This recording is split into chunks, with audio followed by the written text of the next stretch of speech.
Good evening and welcome to Monsters Among Us. I'm your guide, Derek Hayes. Happy New Year, everyone. It's a real pleasure to be celebrating with you here this evening, and I hope that 2024 was as kind to you as it was to us. We had a pretty big year here at MAU.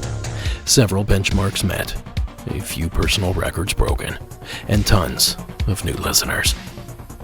But more on all that later. For now, welcome to our year-end episode. And you already know how we wrap a year up around here.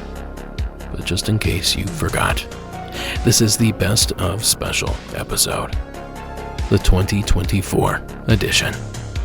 Now, of course, I'm not disparaging any other callers that called in this year. We had a lot of amazing entries submitted over the past 12 months. But there were a few dozen this year that really stood out for one reason or another. Those are the stories that we'll be sharing here tonight. And let me tell you, I have a lot of calls to get through, because it was really difficult to narrow it down as far as we did. Like I said, there were a lot of amazing calls this year, but these were the ones that the team and I landed on. Our favorites, so to speak. So dim the lights, crank the volume, put on your party hats, and pour some champagne. We're about to get this thing started. Beginning with this gem of an entry by a fella with a great handle. Derek from the UK. Welcome back to the show. Hey Derek, it's Derek from the UK here. Just started listening to the podcast, loving it. Doing it a bit weird, listening from the latest episodes going back in time, so that's fun. Yeah, I've got a story for you, relating back to a time when I was working on the London Underground as an electrician. This was about, I'd say, maybe year 2000, and maybe a bit later.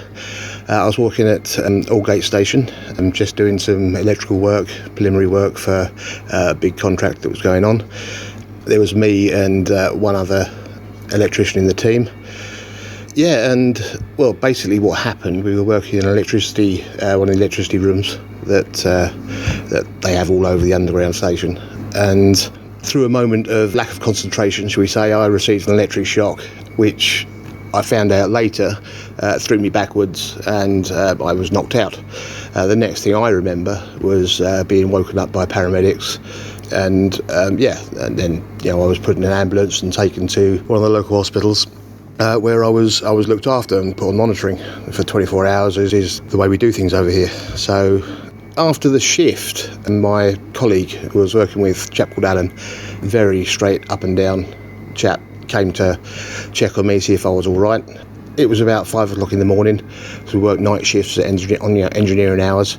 So yeah, it was very early, it was all very quiet, and he came into the cubicle where I was, and after checking that I was okay and everything else, I could see something was wrong with him. He wasn't himself. He was, something was bothering him. So I asked him, I said, what's the matter? I'm okay. There's nothing for you to be worried about. I'm fine. And he said, yeah, it wasn't that. He said, he explained to me what had happened, how he found me. I mean, I need to explain a little bit about the systems they used on the underground in London. At the time, I mean, this was 20 years ago, so it might now change, but at the time we had key holders, and to be a key holder, to get into these electrical rooms and the signalling rooms and the communication rooms, you had to do several courses and things like that, so not everybody had sets of keys. Generally, it was one person in the team that had sets of keys. So we had a set of keys between us, obviously, and I was working in this electrical switch room. He explained to me that when I received the shock, I was thrown backwards and I hit the door, closing the door behind him. Now, the keys were inside, locked inside the room with me then, because these doors self-lock. There's no kind of, once they close, they lock up and you have to open them again. He explained that he heard the bang, he was in the next room, he came running round, checking if I was all right, and the door was closed, but there's a porthole window in the door, so he could see into the room. And he said what he saw was strange. He could see that I was leant up against the door, but he could also see a figure in there with me. He described it as, this is a second-hand account. I mean, I was unconscious at the time, but he described it as a little old lady. And he said she was kneeling at my feet, and she had a hand on my leg.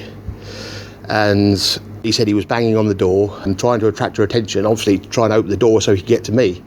By this point, he was getting quite worried and quite panicked, and he said he was banging on the door and she was getting no reaction from this lady that was in this room with me. So, realising that she wasn't responding to his bangs and there was no way he could access me or get through the door, he went to get another set of keys, which you have to go to the station supervisor for, who will hold a set of keys. He got these, and, it was he said about 3 minutes journey going to the station supervisor's office, then coming back down to the electrical switch room. He said by the time he got back down there, the figure was gone. There was no one in there. There was just me. You could see me in there. He said there was no way the person could have got out. He couldn't understand it. He's a very straight-laced bloke. He's very straight up and down. He couldn't understand it, that I was leaning up against the door. My body was propped up against the door. And how could she have got out of a door that opened inwards when I was blocking the doorway with, there was no physical way that she could have got out and then removed me and put me back up there. So he just didn't know what was going on. He was very, shocked, I suppose. That's really, I suppose the word you'd used, and he couldn't understand it.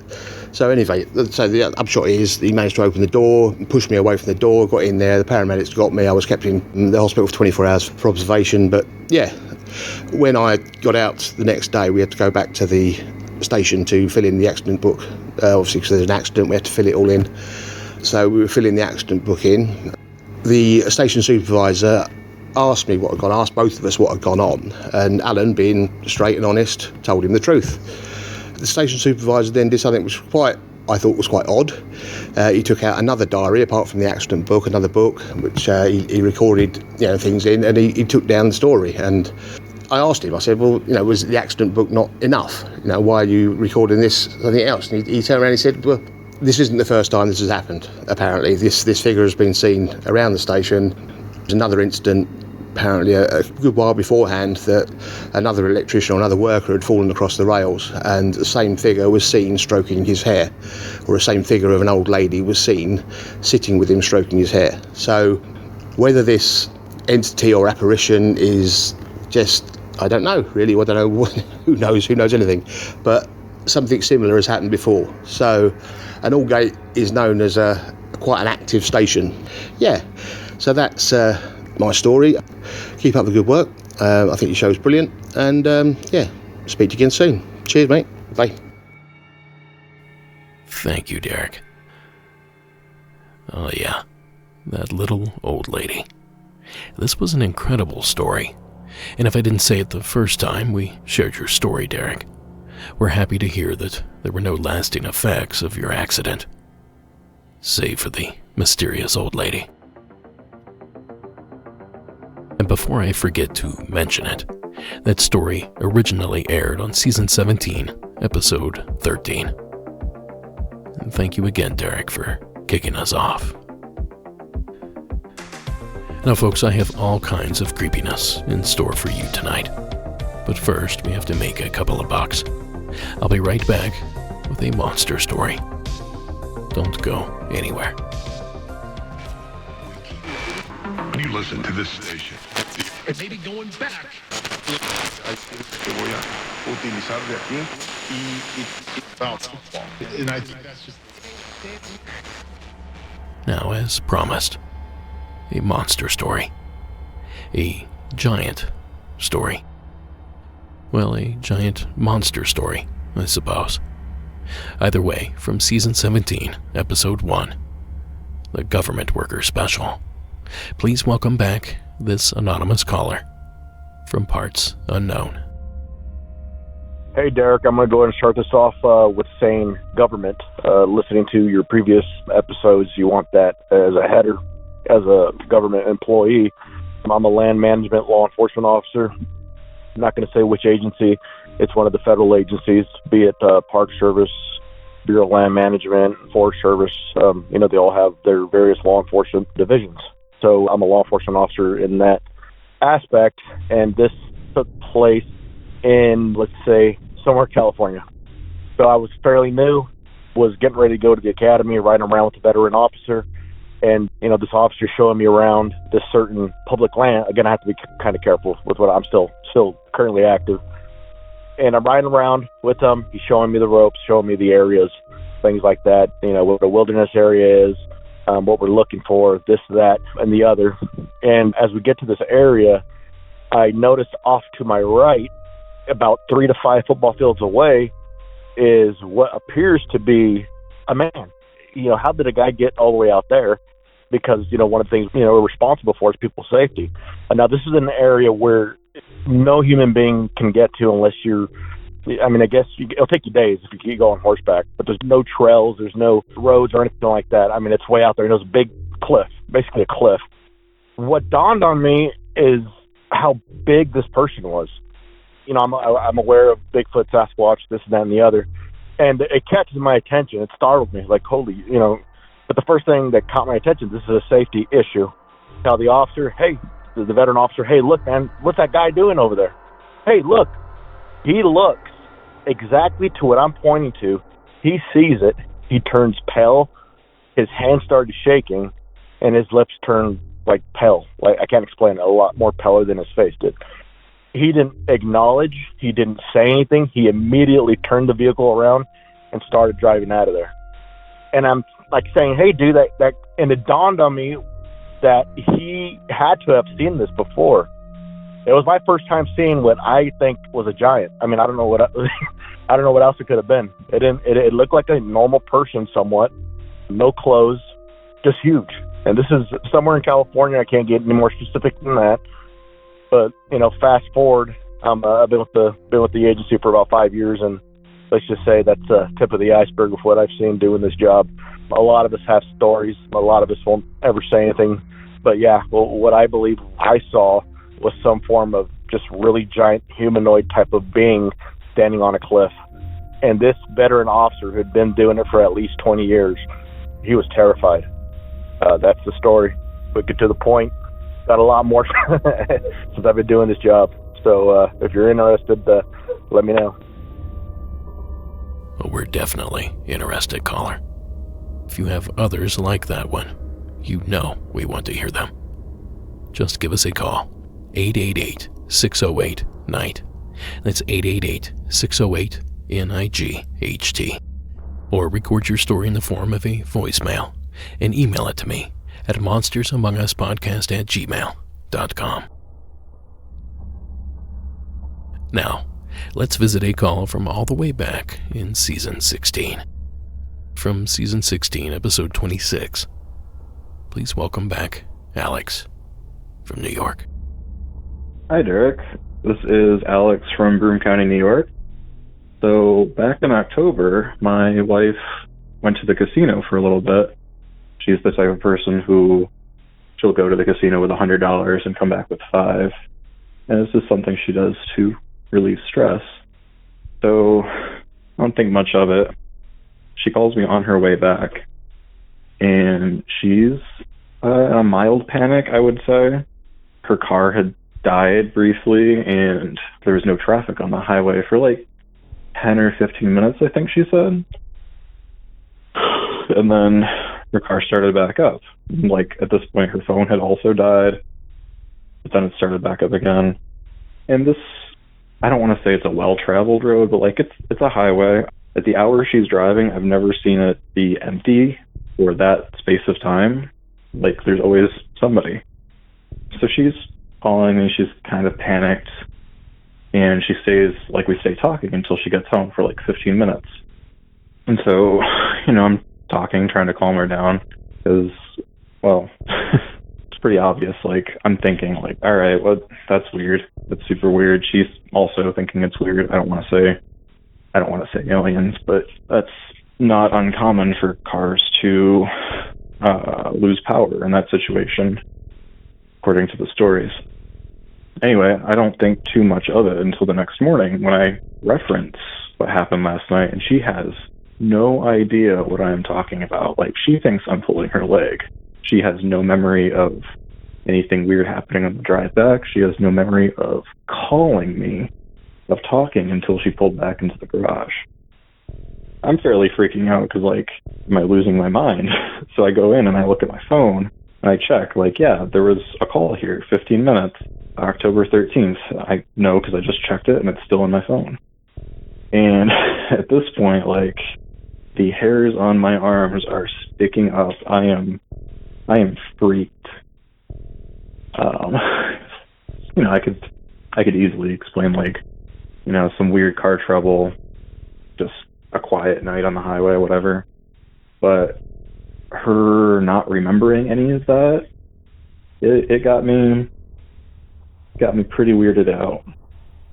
That's my story. Thank you, and I hope you can use this. Have a good one. Thank you, Alex. Now, if memory serves me right, Alex's wife also called in to share her side of the story. And I will say that it was equally as wild. Now, I don't recall which episode that one was in, but it aired a few weeks after Alex's version did, which again would be 1626.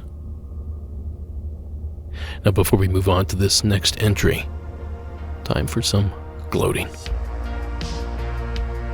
Would you believe that little old Monsters Among Us charted as high as number 68 in the Apple Podcasts, Society and Culture category, and we peaked at number 29 in Spotify's category of the same name? Now, that's pretty amazing considering there are millions of podcasts out there, and ours just being an independently produced paranormal podcast.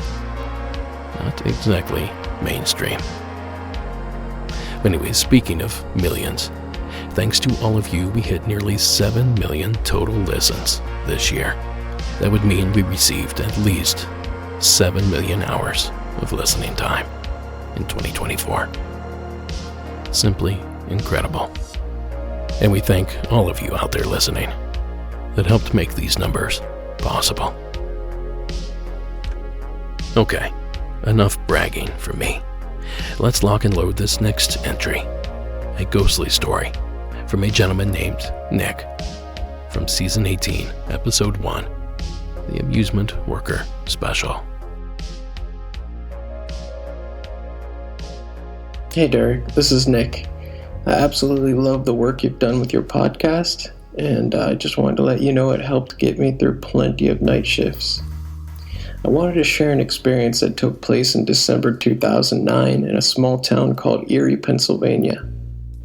During this time, I was performing in a local metal band. And just to paint the picture, we were certainly not your satanic goth-style band. We were more interested in playing metal just for the incredible energy and aggression release. In other words, our lyrics were not meant to be something to conjure up any malicious spiritual behavior. I performed quite harsh vocals, though, for this band, in addition to playing guitar. As college kids, we were all low on funds and took it upon ourselves to record a DIY album. Most of the recording sessions took place in our bass player's college dormitory with his iMac computer and a litany of improvised sound equipment. As we finished recording the instruments, we figured it would be best to move to a more isolated location to record the vocals. Had we stayed in the dorm room, the campus police would have likely been called when students in the other rooms heard the harsh sounds. Instead, we decided to venture to our bass player's parents' house in Erie, Pennsylvania. The home was several generations old and gave off an ominous presence as we arrived that winter day. We felt an unsettling energy as we climbed the stairs to his childhood bedroom. He had mentioned that his old room always gave him the creeps, and he was relieved to have moved out, but luckily, it was just the space we needed to record this final component of our album. In an attempt to have a completely isolated recording space, I set up a microphone in a nearby coat closet. It was literally the smallest closet you could imagine. We didn't even bother to remove all of the coats and clothing items due to lack of time. The microphone wires were pulled through the crack in the door and strung down the hallway to our bass player and his computer down the hall. I crouched on my knees and began the recording process. Something about the closet made me feel very unnerved. The pitch blackness and lack of oxygen certainly didn't help matters. But I was focused on getting the task done as quickly as possible so I could get out of there. Once all of my vocal parts were recorded several hours later, we saved the audio files, packed up our gear, and left. It wasn't until years later that I received a phone call from my bandmate who had recorded the album. He sounded extremely confused. He told me he had been deleting some old files on his computer and stumbled upon my old vocal recordings. As he was clearing out the files, he noticed something peculiar and sent one piece to me. Although my vocals appear scary in their own right, just after the words "over our head" were screamed, a strange childish voice is heard giggling from within the closet. We were all perplexed upon hearing this sound file. I recalled the precautions we took that day to ensure the closet was totally isolated for recording.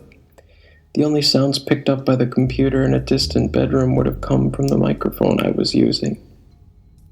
While this may have easily been some sort of recording artifact, I can't help but think that an entity might have been sharing that space with me that day. To think it was having a laugh at the outlandish noises I was making while intruding upon its hiding place. Thank you, Nick. You know, it's always fun when there's an EVP involved. And Nick here didn't let us down.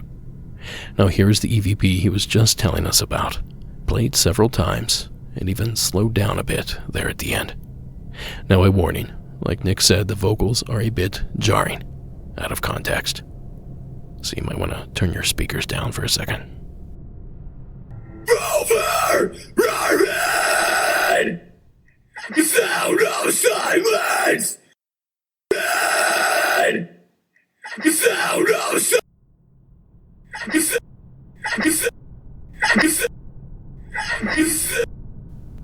I don't know. Sounds like a child's giggle, to me. Thank you again, Nick, for sharing that intriguing entry.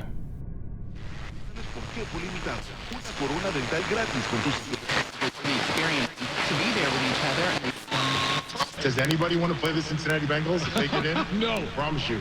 Grab the deal and see for yourself. Now, many of you might remember this story about a creepy psychic prediction coming true. But for those of you that don't, you're in for a treat. From Season 17, Episode 10, please welcome Christine back to the program. Hey, Derek. My name is Christine. I'm calling from Washington, but my story or my experience took place in Southern California. I only think that this would be a supernatural story based off of what has happened since then, but it might be a let's not meet story because it has to do with a medium and something that they told me a few years back.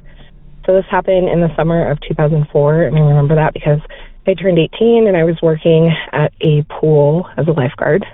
I was, checking everyone in, which means I was in the front of the building. Mind you, I'm 18, I'm wearing a bathing suit and pretty much nothing else, and I'm by myself at the front, so I was very cautious of people. And as I'm checking everyone in, a family comes in that I don't recognize, and a man with long hair, dark skin, and he came up and he was kind of creepy, but I think he was just trying to be nice, and I just was not comfortable. And he said, "I need to read you." And I was confused. And I'm like, "What?" And he's like, "I'm a medium, and they're telling me I need to talk to you." And I was like, okay. And he had to be in his 30s or something. But he then followed his family and he said, "I'm going to come back and talk to you." And I was like, "No, thank you." But he left, and the lines died down. Everyone was going inside, and I had about 20 more minutes till I needed to close cash and go out. And I called my manager on the walkie-talkie, and I was like, hey, I got creeped out. Can I close up early, 15 minutes early? He's like, yeah, sure. Do you need me up there? And I'm like, no, it's okay. I'm just going to close out early, just to let you know. So I was closing out 15 minutes earlier, and this guy comes running back out from the showers, right? And he runs out, and he says, I'm glad I caught you. I need to talk to you. And I was like, what? So I'm alone with this older man, and I'm, uncomfortable. I'm in a bathing suit. I'm nervous, right? And he starts telling me all these things, and he's like, can I read your palm? And, I was, ladies, especially young girls, if you feel uncomfortable, tell them no. It's okay. And I was not in that kind of mindset, and I gave in. I just handed my hand over to them, and he starts reading my palm, and he starts, rubs my arm, and I'm feeling so uncomfortable, and I'm thinking, this guy's just a creep. He's just a creep. Well, he starts saying some stuff. The first thing he says was, well, you're not a virgin. And I was like, well, that's, of course, what a creepy thing to say. You're just creepy, right? And so I'm like, okay. I didn't really give a confirmation. I just said, okay, move on.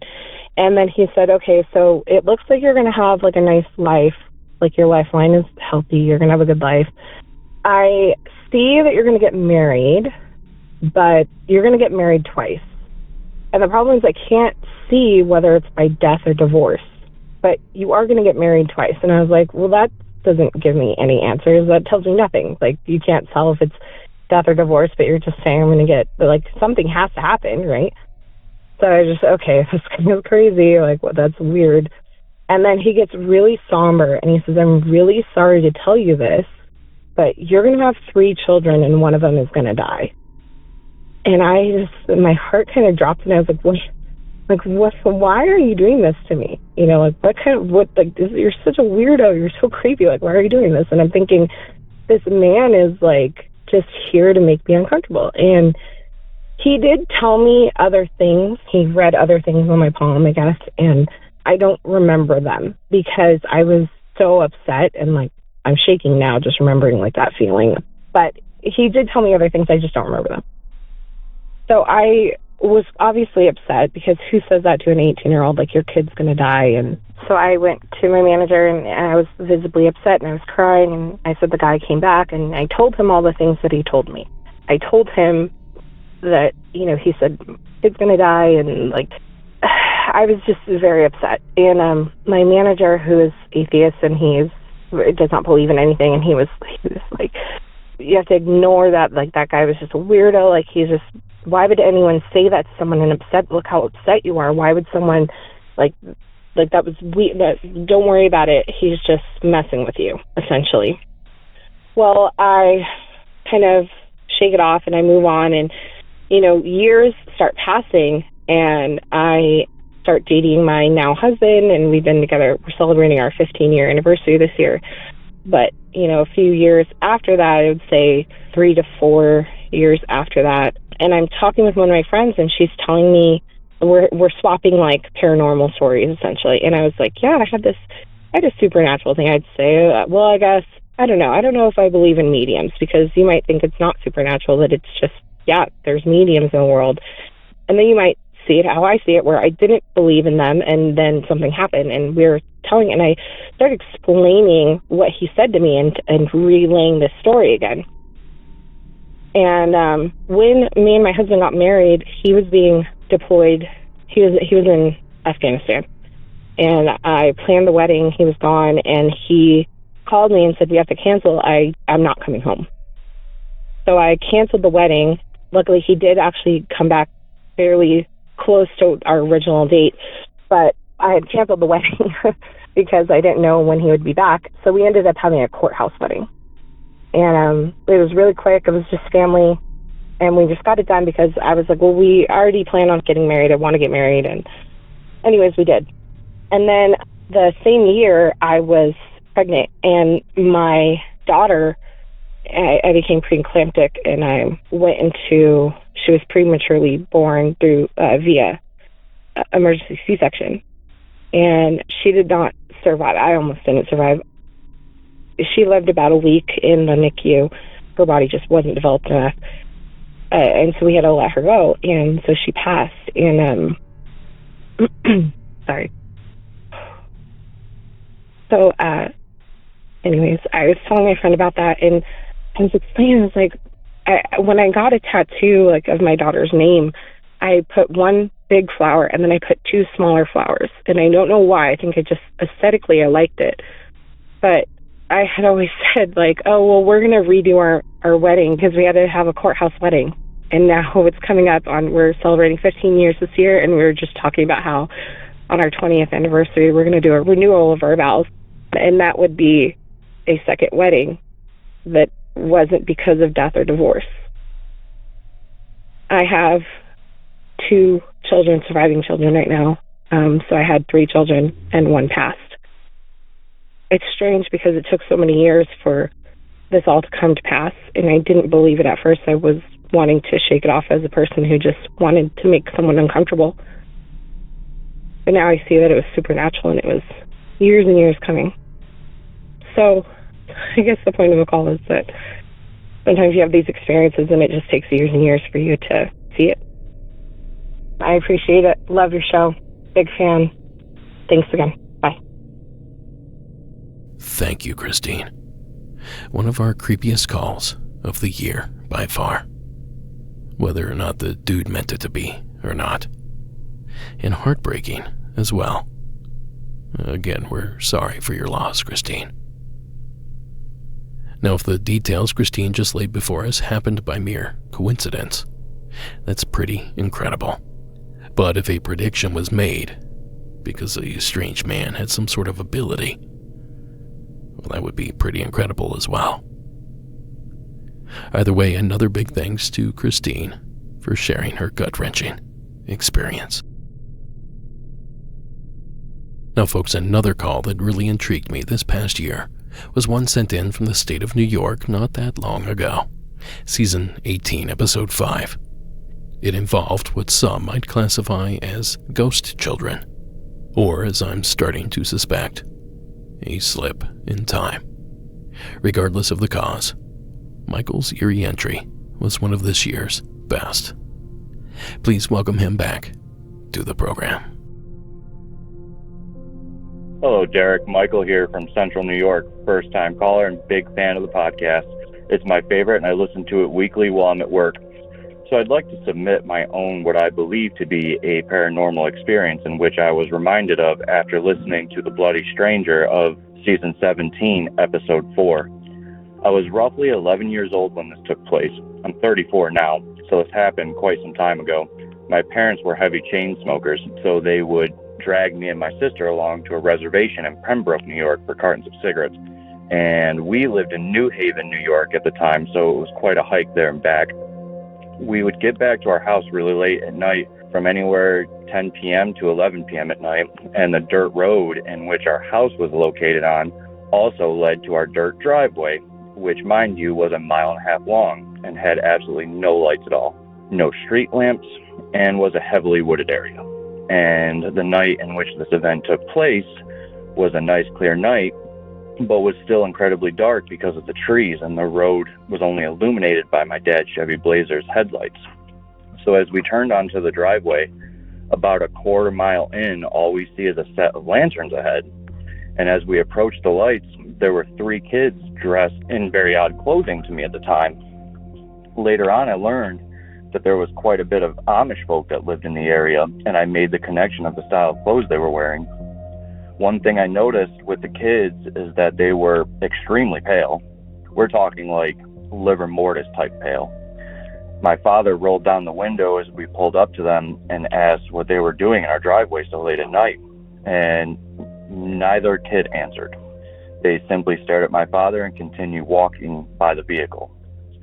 My father was incredibly confused and concerned, but pulled away heading towards our house. Now, as we pulled away, my father looked in the rearview mirror, and myself, my sister, and my mother all looked back in the back window, and to our surprise, the kids disappeared. It was wild. My dad put the car in reverse to make sure the kids didn't venture off into the woods, because there were no trails or anything like that, and sure enough, the kids were nowhere in sight. There was no sounds, nothing. And they literally walked by our car seconds ago. I texted my sister a few days ago to see if she remembered, since she was really young at the time, and she replied back, "Sure do remember it. It was super late at night, and they had their lamps." To this day, I cannot explain what that experience was all about. I can confidently say that they were not black-eyed children because they didn't have that characteristic. Anyways, thank you for the work that you do, and the merch is incredible. I just ordered the Campfire Bigfoot t-shirt and the Ghost Beanie, and super stoked for their arrival. Thanks for airing my story on the show, and take care. Thank you, Michael. Something about this one really stuck with me. So many different theories to explore. And thank you again, Michael, for the merch shout-out. If you want to check out our virtual shop yourself, just visit our website, monstersamonguspodcast.com, and click the shop tab. Now, I'd list all the items we have up for sale, but I don't have that kind of time. I have calls to get through. Calls like this amazing cryptid submission out of Canada. A call that originally aired on Season 16, Episode 13, at the very beginning of the year. Please welcome back to the show, Samantha. Hi there, I'm Samantha from Canada, and I was just calling because of something that happened in my family about 2-3 years ago. A little backstory, my great-grandparents were living at home with their emotionally abusive son.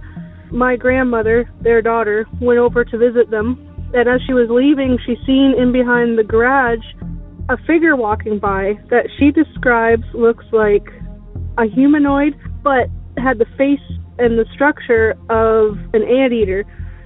It was walking on its hind legs, and his face looked like an anteater, and a long tail, and she said it was moving really quickly, and it looked at her and looked shocked, and then it just disappeared. So she said it was surprised to see her there. So we were telling my mother and her friend about this experience that she had today, actually, and she said that she also seen the same anteater figure. And I asked her what the circumstances was around the event that took place. And she said at the time she was being harassed viciously by these people. She had to go get a restraining order and everything. It was that bad. But she said the exact same description, and they were both just spot on. And anyway, we've always wondered what that was. And my grandmother, she's a fine Christian lady, so this really, when she seen it, it shook her world quite a bit. So any feedback or anything would be great. Thank you. I love your show. Thank you, Samantha. Now, I love a good monster story, especially when the creature that's described is something new to me. And an anteater man, or whatever the hell this was certainly that. So thank you again, Samantha, for sharing the incredible story and for teaching this old dog a new trick. Now, folks, time for another break, but I'll be right back with more best of calls on this New Year's Eve special. Don't touch that dial. Hey, guess what? Clean slate. We're by a restaurant owner. Number. I got a lot of dirty laundry to air out. 7767. 1,000 degrees and just. Now, this next one is from earlier in Season 18. From Episode 2, please welcome Steven out of New Jersey. Hi, Derek. This is Steven, call from New Jersey. I've called several times. This one hits different, and I don't really know how to, get into it without really being affected. All right, so long story short, I called on an experience that I had when I was around 8 and 9 years old. So this past Friday, my son, who was 8 years old, comes in my room before we go to bed. He's like, "Hey, Dad, Mom, can I sleep in your bed tonight?" I'm like, nah, not tonight. I'm not really trying to sleep uncomfortable. You sleep in your bed. And normally he don't really ask to sleep in our bed unless it's like we watching a movie or something like that. So whatever, he goes, him and my youngest son, they both go in their room, they go to sleep. My son wakes up, I don't even know what time it is. It's in the middle of the night. He wakes up crying. They both come in my room crying. My oldest son says, my leg hurts. Can I please sleep in here? I'm like, Steven, no, you sleeping in my bed is not going to make your leg feel any better. I'm like, just go to sleep in your bed, lay on the opposite side so you're not putting pressure on that leg. and you'll be fine. You know, he finally goes in his room with his little brother. I get them situated. I lay back down. I don't know if it was like a half an hour or an hour. It's like one of those sleeps where, it, you know, an hour could have went by, but you feel like you're still up. You're still, you know, awake, but you sleep. I don't know how to describe that, but I just hear him scream hysterically, screaming. I jump up out of my bed, run in their room, bust in their door. He's pointing at the closet, hysterically crying, shaking. And my youngest son is crying, shaking, looking over in the same direction, but he's more so frantic because his brother's screaming. I'm like, what happened? What happened? What happened? He's like, he was standing there. He was standing there. It was a man. It was a man. I'm like, what? He's like, he was 6 feet tall. He had long arms. He had a hat on. He was reaching out for me. I'm like, wait, what? And then when he's saying this to me, like, it brought me back to my experience because, one, I've never told my son about this experience that I had at a young age. And two, he doesn't even know about Hat Man, assuming because he said the thing had a hat on. And it really brought me back, and it really, like, kind of, like, not broke me down in a sense, but it brought me back, and it shook me up. But I had to gather myself because I need to make sure my son is good. So I'm like, are you sure that's what you're seeing? He's like, yeah. He had long arms. He had long fingers. He was just reaching out for me. And now me and my fiance, we was thinking to ourselves, like, how does he have, you know, all these details?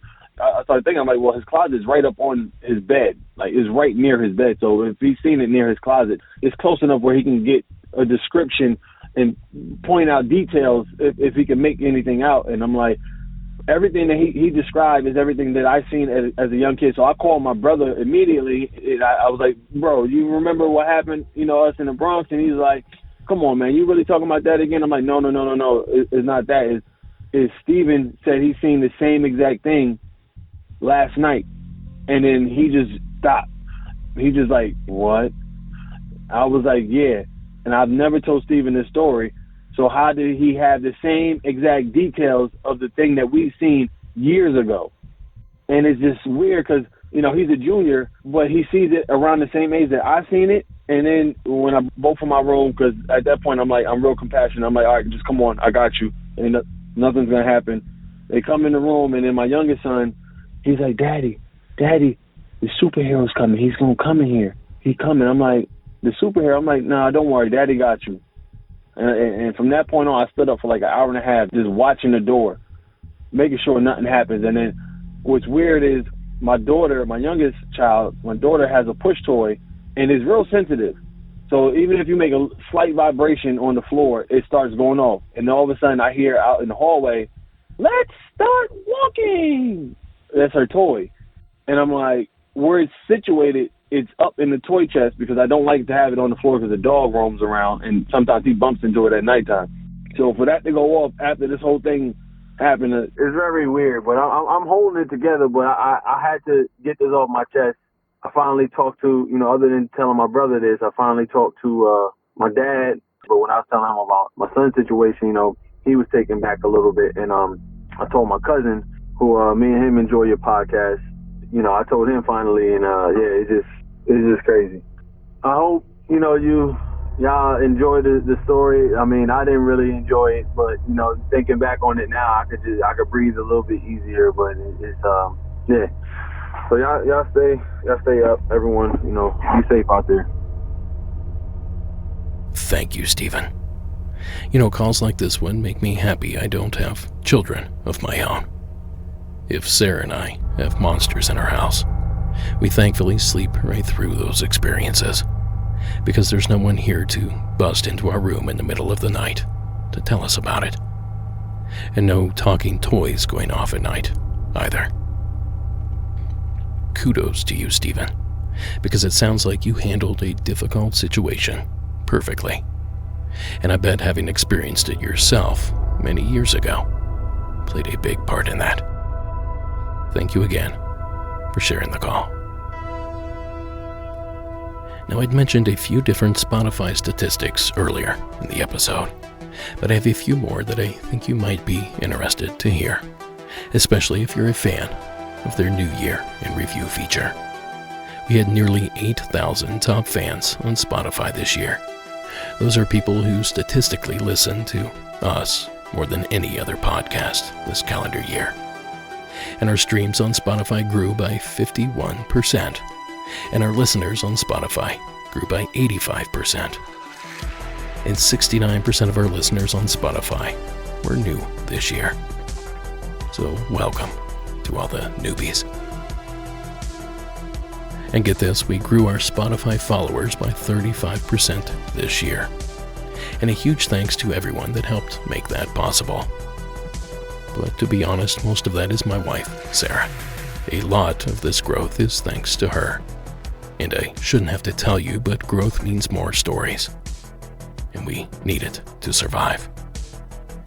So like I said, a huge thanks to her, and a big thanks to anyone else out there that helps keep this show on the rails.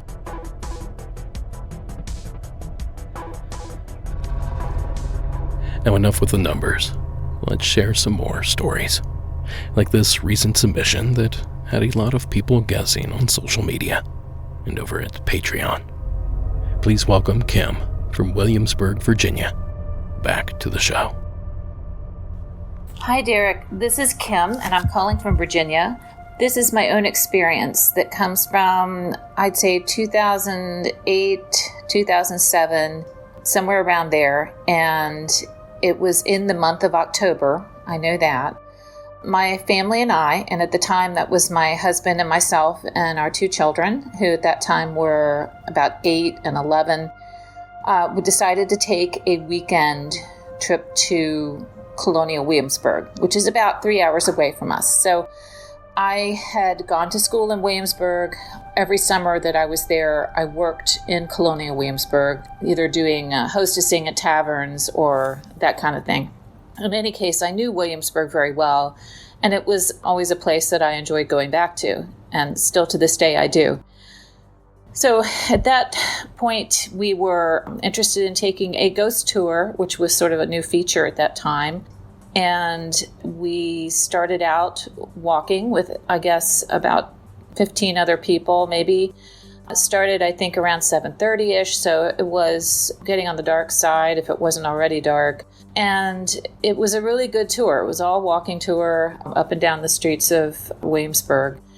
And toward the end of the tour, I got a pebble in my shoe, and it was driving me nuts. So I told my family to go on with the group, and I would sit down on a bench and untie my shoe and get this thing out. So they went on ahead, and I sat down on a bench and proceeded to untie my shoe so I could shake it out. So I want to just let you know where I was sitting at the moment. That was, if you are standing on Duke of Gloucester Street, which is the main drag there in Colonial Williamsburg. It's commonly called Dog Street. And you're facing the Capitol, where Patrick Henry made his impassioned speech. I was sitting in what was then a sort of a vacant lot that acted as a crossroads to the left of the Capitol. And that area was sort of an open area at the time. I think it still is. I haven't been down there recently. But in any case, I was sitting on a bench that was facing the Capitol. So I was facing one side of the Capitol, and I'm dealing with my shoe. I finally get it tied, and everything is set to go. And I look up, and there I saw the most bizarre thing that I've ever seen in my life. I have no idea what it was. I can only describe it to you. It was roughly the size of a small movie theater screen, and sort of that shape, sort of a rectangular shape, floating about 4 feet off the ground. It was static in the sense that this frame didn't move, but inside of it, there was a very dynamic, I don't know how to explain it. There was a lot going on. A predominantly currents of what looked like molten lava that glowed fluorescent green and occasionally some yellow as it moved around within this frame. And I thought, okay, I'm on a ghost tour. This seems like a trick or a practical joke. I don't know how anybody could pull this off. So I know, just to kind of clear my mind, I closed my eyes and I opened them again, and it was still there. And it must have been about 40 feet away from me. I watched this thing, this sort of glowing currents of stuff flowing around, flashing, mostly green, but flashing yellow here and there because of dynamic changes that were happening, movements that were happening with this substance that was inside this frame. And I couldn't believe what I was seeing. It was just surreal. I thought, this is not a projection. I kept trying to reason with it. Is it a projection? No. There were no light beams coming out. There were no light beams going in. There was nothing behind it that could have been supporting a screen. It was outside in the middle of Colonial Williamsburg, and there weren't any apparatus type things that set up lights that would create an effect like this. The only thing that I think was providing light at that time may have been the torches that they do light occasionally at the nighttime when it gets dark in Williamsburg. So I looked at it and I stared at it and I kept thinking, what is this? A little voice came into my head. It could have been my own voice that said, go put your hand in it. Go up to it and put your hand in it. And I decided that I wasn't going to do that, that wasn't probably a good idea.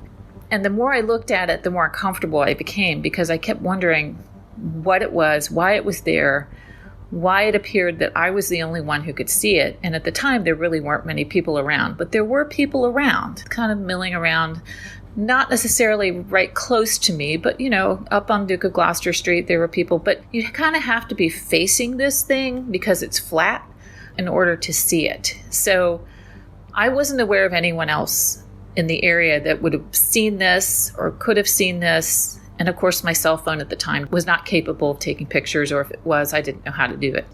So I kept staring at it. I didn't hear anything. I didn't smell anything. I didn't feel trepidation or fear until, I guess, a couple minutes after I stared at it, and I thought, there's something not right here. I kind of felt like it was staring back at me, which is kind of I'm sure it's, some kind of psychological phenomenon, I guess, when you don't know what you're looking at and it doesn't go away and it's right smack in front of you.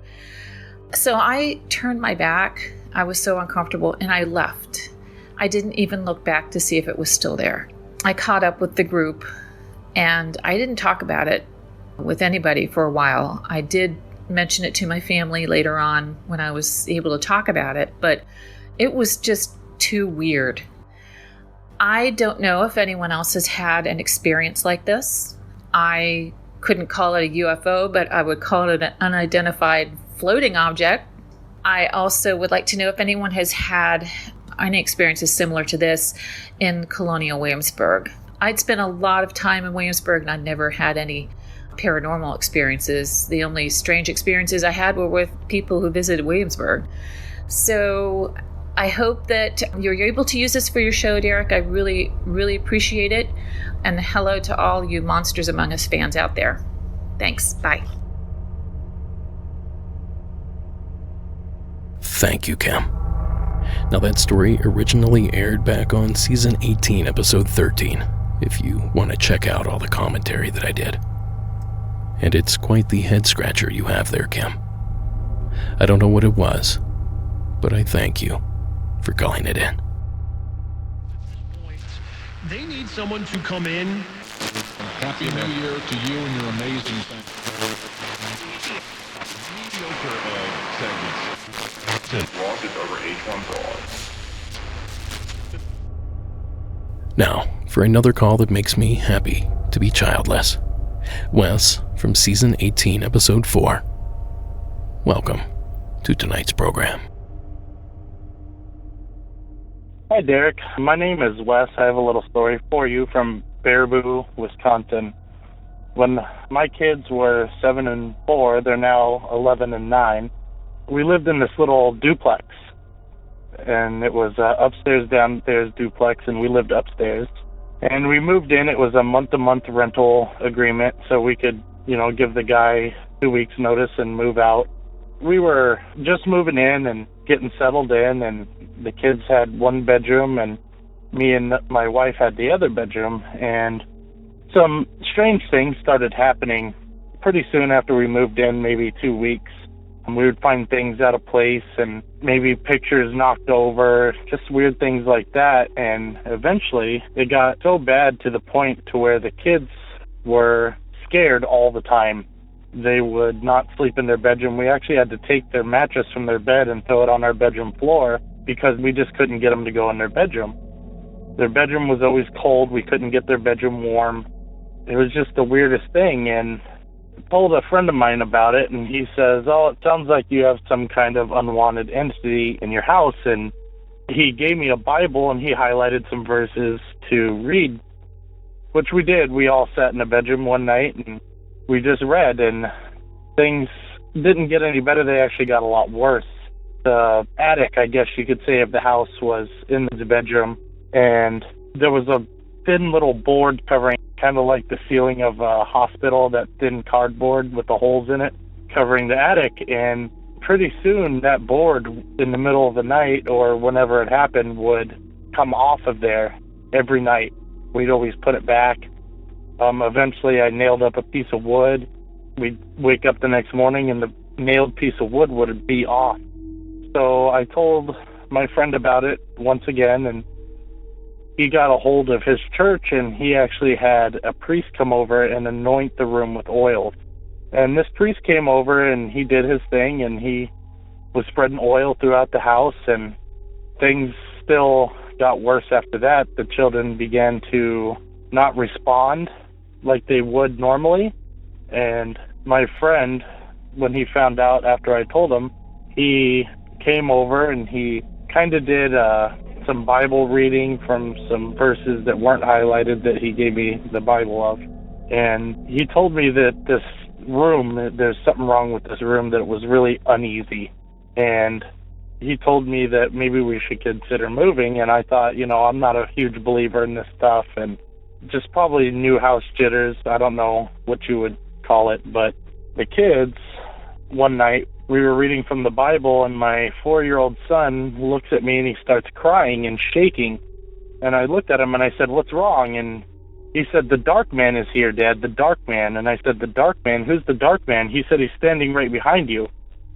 And I turned around to look, and there was nothing there. And I looked over, and my son, who is 4 years old, was pouring tears out of his face, shaking, and just started screaming. And he said, "Don't look at him, don't look at him." And in the weirdest voice, he looked at me and he said, "You're going to die 2 Saturdays from today if we don't get out of here." A 4-year-old said this to me, which I couldn't believe. And that was when we just kind of gave the guy a notice and told him that we were leaving, and we were only there for about a month and a half before we got chased out of this house. And I just wanted to say thank you very much, Derek. And I've only been listening to your podcast for a couple weeks now, but it feels like a nice place that I could call and kind of tell somebody the story where people aren't going to think I'm crazy. And congratulations with the success of your podcast, and thank you very much for everything. Take it easy. Thank you, Wes. Kids say the darndest things, and apparently the most terrifying things as well. But that's the sort of thing that makes this one of our best of worthy entries. Thanks again, Wes, for sharing. Well, folks, the holidays are almost over. Winter is setting in, and we have nothing but long, boring evenings ahead of us. Why not fill the void with my paranormal documentary, Shadows in the Desert High Strangeness in the Borrego Triangle? Along with fellow adventurer David Flora, I take you through a little-known window area we've dubbed the Borrego Triangle. You can watch the film on Amazon Prime or for free on Tubi, or visit borregotriangle.com to learn more. Now for tonight's next best of entry, one that's from out of this world.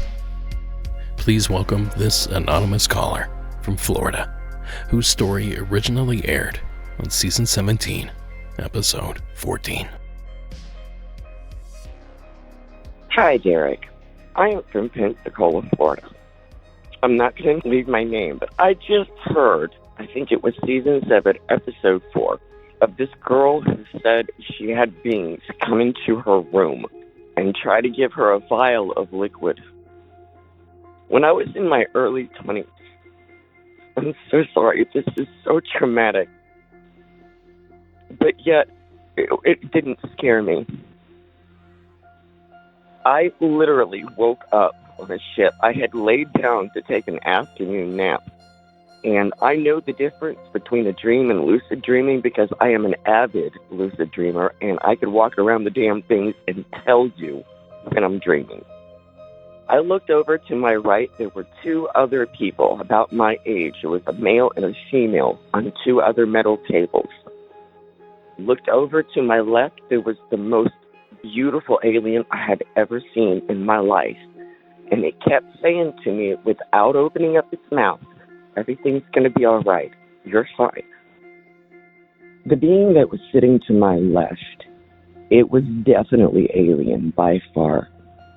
And I couldn't make out whether it had skin or scales, but it was some of the most shimmering, brilliant, I guess you would call it opaque, that I had ever seen. And I had absolutely no fear. None whatsoever. As a matter of fact, well, I keep hearing people say that they have all this fear when they have this happen to them. I never have, and I've had quite a few experiences. This one being one of the most stand out of all of them. Next thing I know, I'm hearing what sounds like an airlock door open, and in comes a human being with a duffel bag. Took me into a room across from the table that I was laying on. When I went into the room, he said, "Here, I need you to take this." It was a vial of red powder. He said, "I need you to add this to the water, and I need you to drink it." And before I did, I said, "So what happens if I don't?" He said, "Well, you won't make it. You'll die." I couldn't understand that. What does he mean?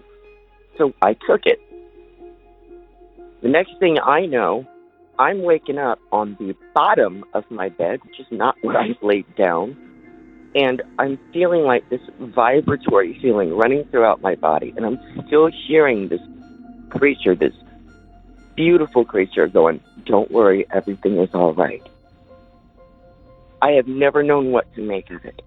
Throughout the years afterwards, it had to have been a decade at least, I started looking at documentaries, and I was finding more and more people who were saying, this has happened to me as well. This is the first time I have heard this on your show. I just recently started listening, and it's touched me, because at least I know I'm not the only one. Thank you. I appreciate your show. Thank you again, caller. Now, I know you said you weren't scared, but I think I probably would have been, because Unsolved Mysteries really messed me up back in the 80s. The segments they shared about alien abduction downright terrified me, but fascinated me at the same time. And I guess our caller's story here does the exact same thing. So thank you again, caller, for ringing in. Now, folks, this next one is a bit on the longer side, but that didn't stop it from being one of my favorites of the year. From Season 17, Episode 4, and from Parts Unknown, Aiden makes his return. Hey Derek, my name is Aiden, and this story happened to me in Southwest Arkansas. So something that some of my friends and I used to do for the past year, but we stopped about 2 months ago, was train hopping, which gets a pretty bad stigma. Obviously, it's kind of dangerous and possibly not technically legal, but we recently stopped doing it because it's something that happened this most recent time. This was about 2 or 3 months ago, and we got on a train in our town in Texas, and the train went north for a bit and then eventually turned east towards Arkansas. And when you get on a train, especially train hopping, you really have no idea where it's going. And so we had a week or so scheduled out to do this. And so the train went east to Arkansas, and we crossed the Arkansas border at about 11 o'clock at night.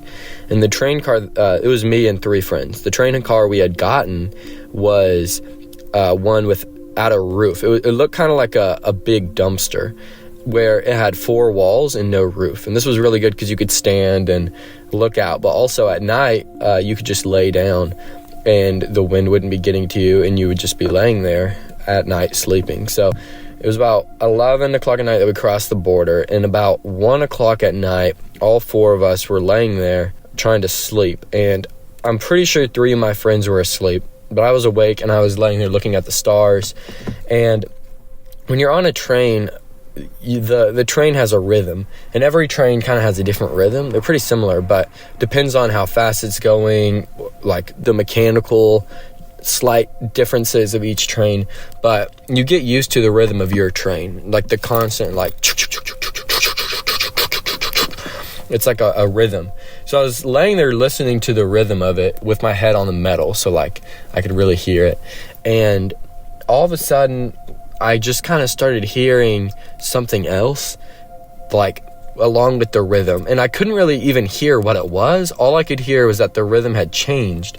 And this change, it came about kind of suddenly. So I was laying there and I didn't think too much of it. And I just kind of thought we had like hit something or were dragging something, or some of the cargo had shifted. Although like this train was mostly empty.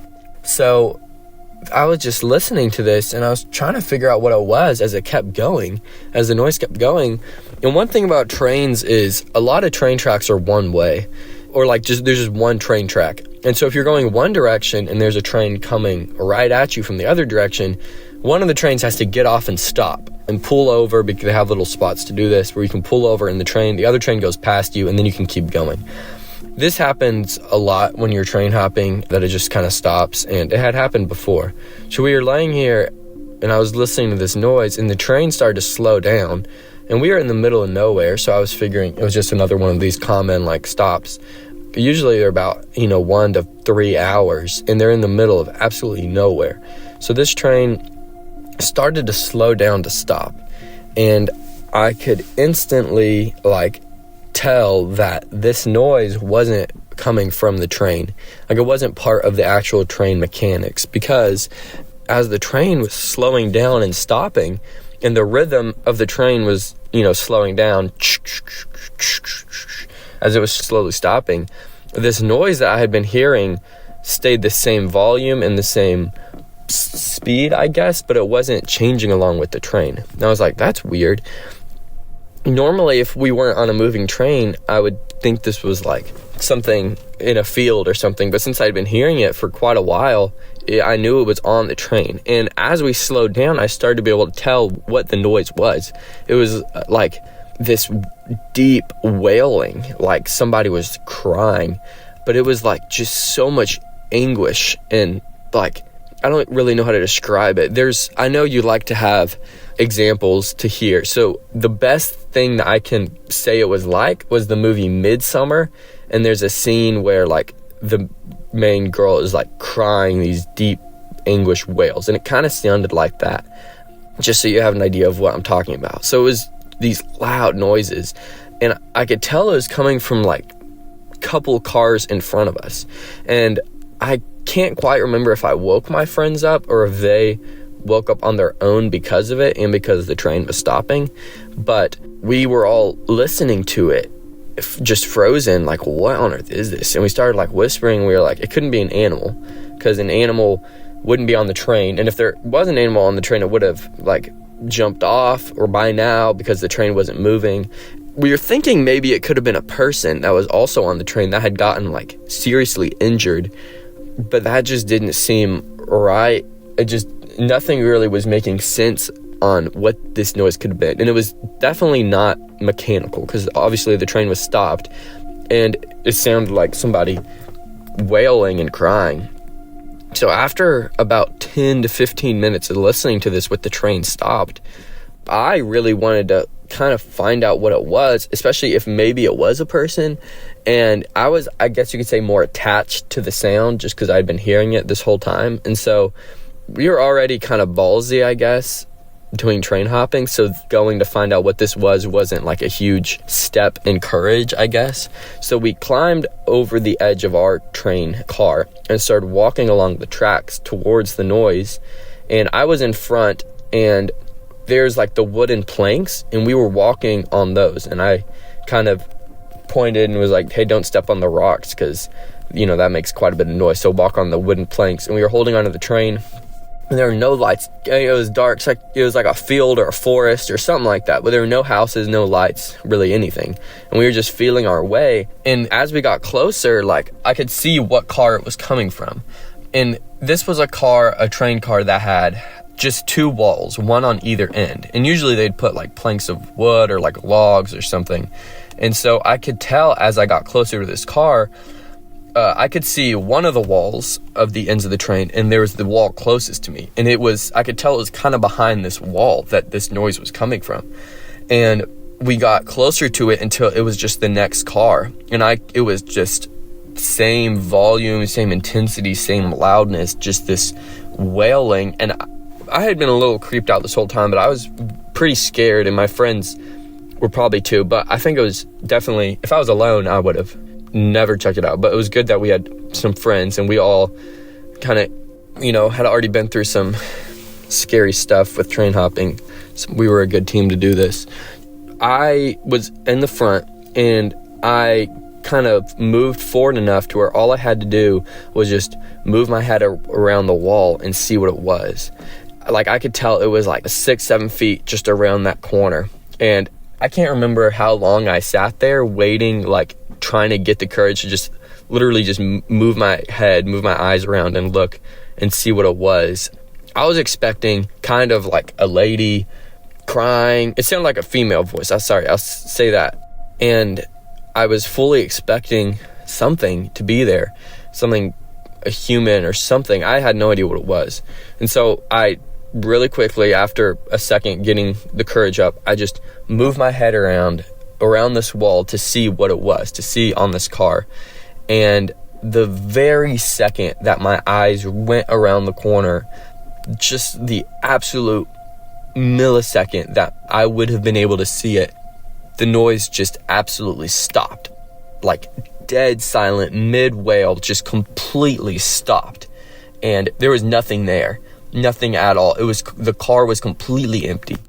And that terrified all of us more than anything. Just complete silence. And when we were being quiet and out there was quiet, the silence was just deafening. And we were like, what was making this noise? Where was it? It's hard to explain, but you can tell like where a sound is coming from. And it wasn't coming from behind the other side of the train. It wasn't coming from under the train. It was coming from on that car. And I was so close to it that I could tell like it's coming from right next to me. The moment I turned my head around the corner, completely silent. I still have no idea what it was. None of us have any clue what that could have been. We got our tails over to our car as quickly as we could, got in, and we made it, through the night and got off, and really just decided to quit train hopping for good. Our parents had been pushing that on us for quite a while, but this was kind of the final straw of just something so strange and weird.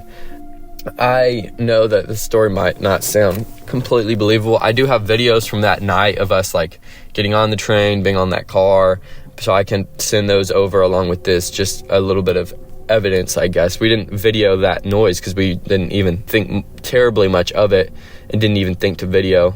So sorry about that, but I hope maybe somebody else has heard this sort of thing, or I don't really know if you have an idea what it could be, because we certainly don't, and we've been thinking about it for quite a while. But I thought I'd call in.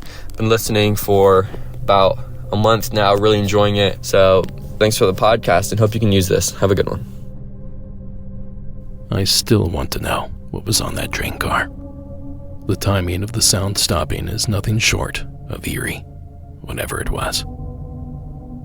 And I'd received some comments when this story first aired, and one person with train experience suggested that it might have been some sort of braking system that was jammed or stuck. Well, that's all well and good, but why did it stop exactly when Aiden poked his head around the corner?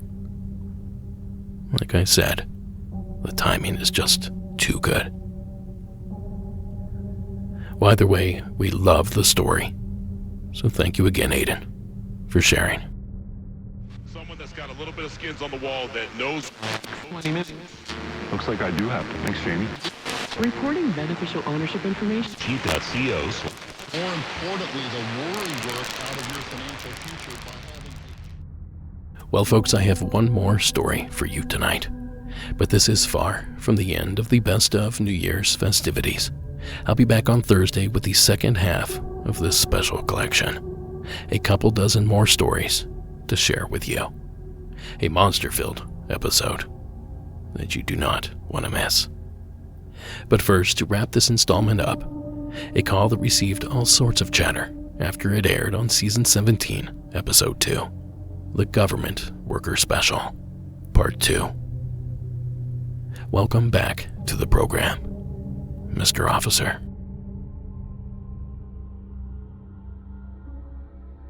Hello. This incident occurred in July of 2019. My background is in law enforcement. I am a 15-year intermediate SWAT officer and lone wolf operator in the state of Idaho. Now, this day was my day off. However, I just finished a block of training and weapons qualification for SWAT, and I picked up an overtime shift over the night shift, covering down as the on-duty supervisor. So I just checked into service. It was about 8 o'clock, and looking over the calls for the day on the CAD in my patrol vehicle to see if anything needed to be followed up with or what my officers in my quadrant of the city that night are doing when dispatch messaged me and requested that I respond to one of the officers at a suspicious circumstance case. For us in the system that we use that classifies our cases, anything kind of odd, unexplainable, or out of the ordinary is classified as a suspicious circumstance until we can determine otherwise. The officer at that call is a fellow SWAT officer of mine that I've known for several years. I'm going to refer to him as 6, as that is the last digit in his badge number.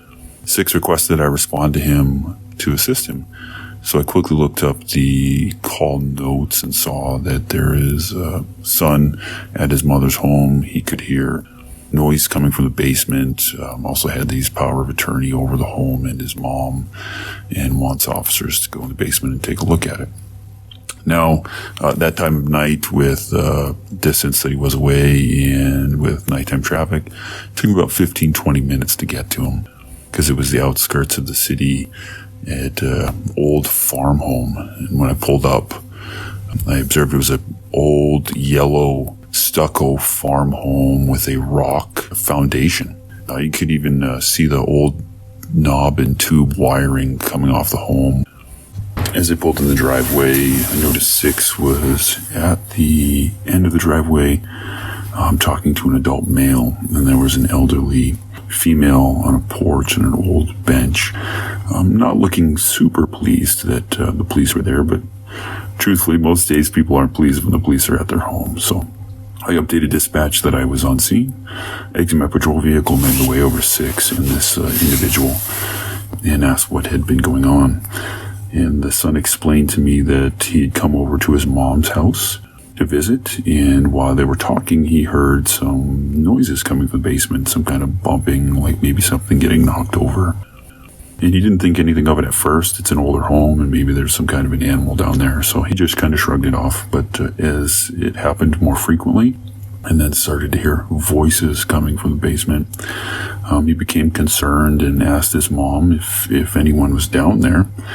And she gave him an answer that he didn't like. He kept saying she would just say it was the others, and she wouldn't give him a straight answer.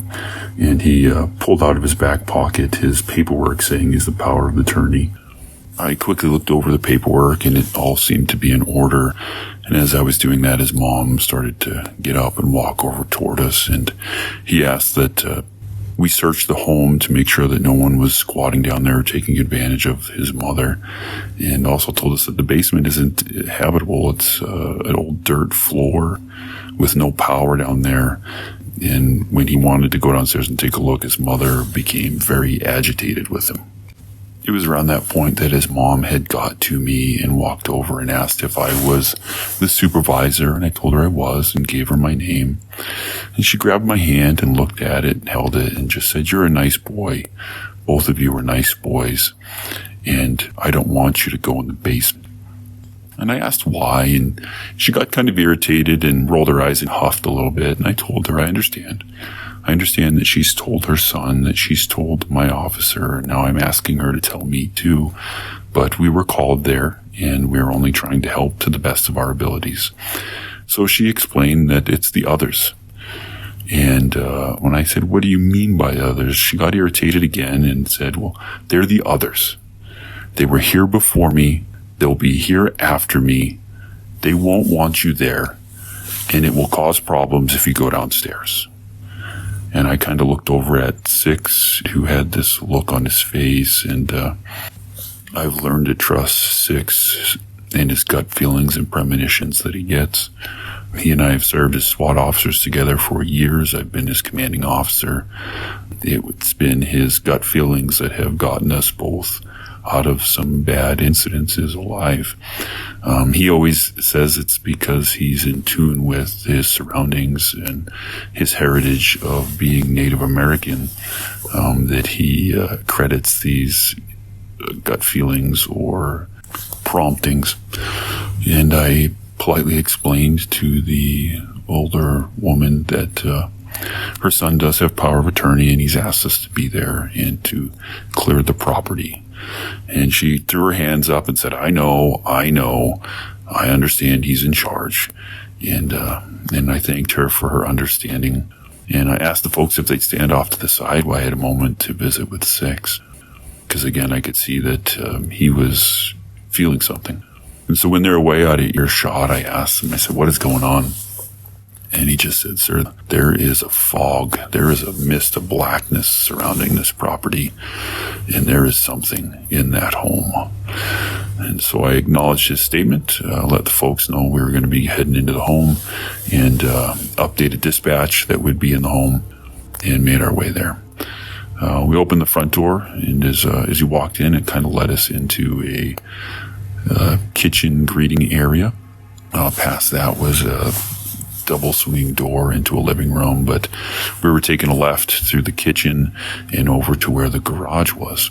So we get over the hallway where the garage was and have our weapons at a low ready, because as we're in the home, we can hear voices which sound angry coming from the basement.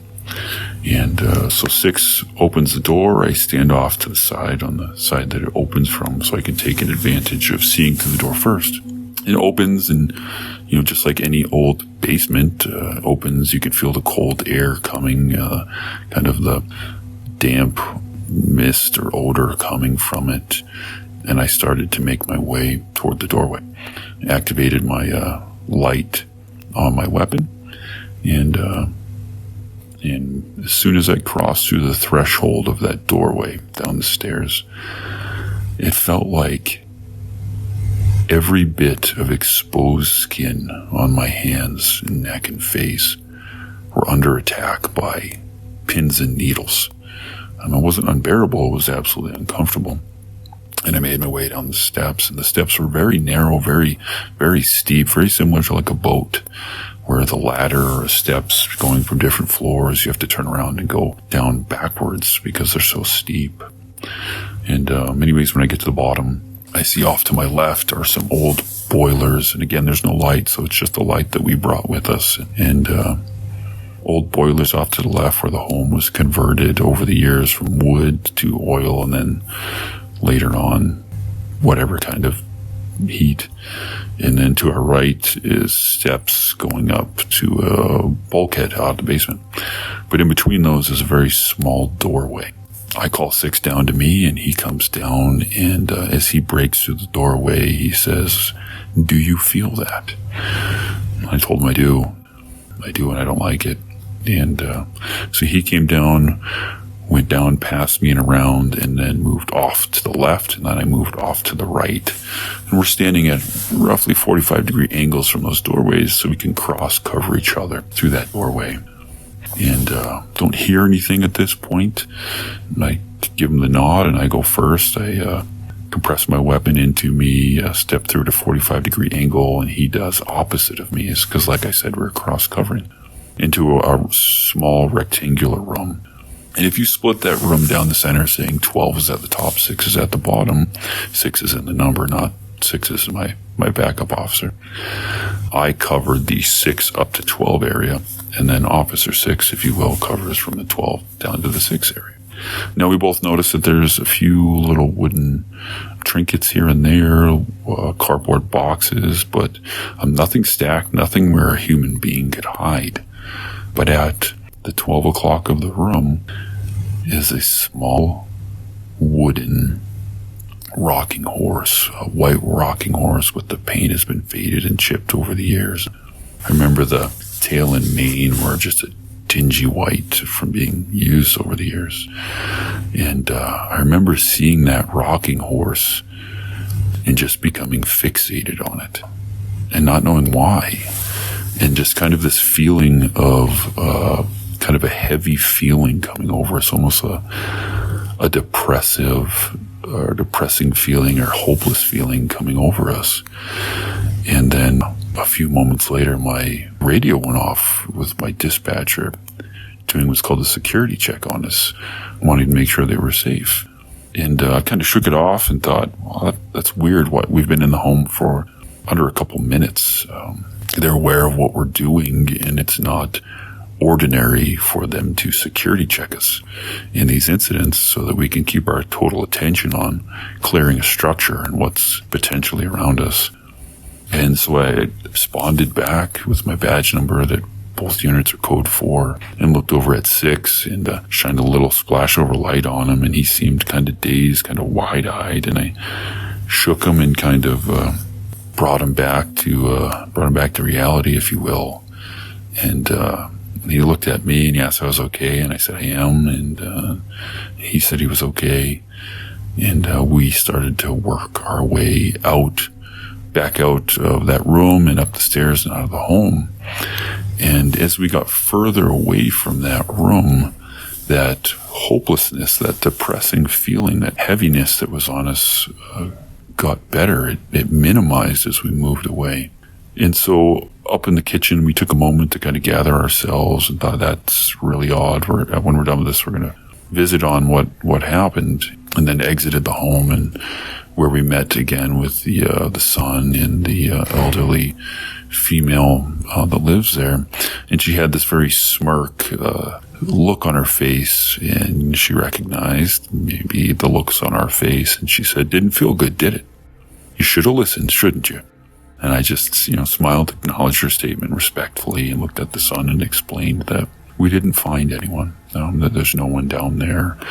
And he thanked us for our time, and we moved on, notified dispatch that we're clear, and headed back to our vehicles. And the old lady just continued to smirk at us as we walked away.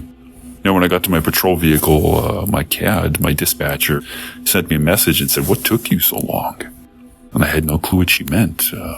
6 was standing right next to me, and I wrote back, "What are you talking about? We're in the home for a few minutes." And she said, "I security checked you at 10 minutes. You were in the house for 10 minutes before I checked on you." And I looked at 6, and he looked at me, and that's not possible. We weren't in the home that long. We were only in there for a few minutes, and we have a lot of years of clearing buildings together, and we moved quite quickly as we did it. So we looked down at my watch, and I realized, well, a significant amount of time had actually gone by. So we went back to the office and took our watch guard body cameras off, popped them on the dock, and a few minutes later they both uploaded, and we looked at them. Now, when we cleared that small room and both of us turned toward that wooden rocking horse, we both froze. We both stood there. For 7 minutes, we both stared at that wooden rocking horse, not moving, not saying a sound. You could hear us breathing in and out, until my dispatcher security checked us and kind of brought us back to reality. Neither of us had any kind of recollection of that amount of time going by. But it is what it is. There's a lot going on in the city that night, and so we moved on to the next calls and classified as suspicious circumstance, building clear, no one inside. That's not where the incident ended, though. A few months later, I checked into service again on a patrol shift, and I just happened to be driving through that area because I remember the incident. And as I drove by the property, that son that we visited with before was out front, and he was pushing one of those really thin wire metal for sale signs in the front yard. So I updated dispatch that I'd be out of my patrol vehicle and at a certain residence, and exited and walked up to him. And I said hello and introduced myself and asked if he remembered me. And he said, absolutely, I remember you. You guys were great when you came over. And thanked us again for what we did that day. And I acknowledged his statement and pointed down at the for sale sign and said, you're selling the home? And he said, yes. He said, about a week or so ago, he called his mom and she was up and moving around, and told her that he would be over later in the afternoon to come check on her. And when he had got there that afternoon, he couldn't find her in the home, but the door to the basement was open.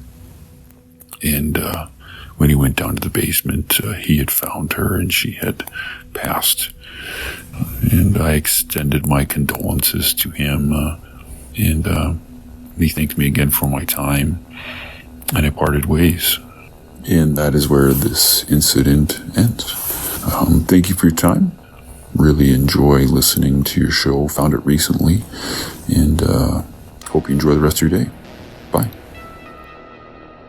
Now that one still gives me chills. So thank you again, caller, for sharing. Now, outside of one other call I received this season, this particular submission got the most buzz. All sorts of chatter on social media and the comment section of Patreon. This entry really seemed to stick with people. Well, what was the most popular call of 2024, you ask? Well, you'll have to tune in on Thursday to find out. Until then, Monsters Among Us is written and produced by me, Derek Hayes. Copyright Red Crow Media. Additional support is provided by Sarah Carter Hayes and Delaney Bowers. All media used in this production is done so under the protection of fair use. Please give us a like and follow at Instagram and Facebook. Be sure to follow us on YouTube as well. And don't forget, if you join us on Patreon or Apple subscriptions, you not only get a ton of new content, but you get access to our Discord server as well. Now, if you're bored this Saturday evening, at 11 p.m. Eastern, Monsters Among Us airs on the UnX Network. Just visit unxnetwork.com to learn more. And finally, tonight's score was provided by Iron Cthulhu Apocalypse, Mayu, Co.ag Music, and Carl Casey at White Bat Audio. Now, folks, due to the new year, we'll be taking this week off if you're a Monsters Among Us Junior listener. But Delaney and I will be back next week with brand new material. Now, Happy New Year, keep it spooky, and I'd better see you on Thursday for part 2. Until then, have yourselves a good night.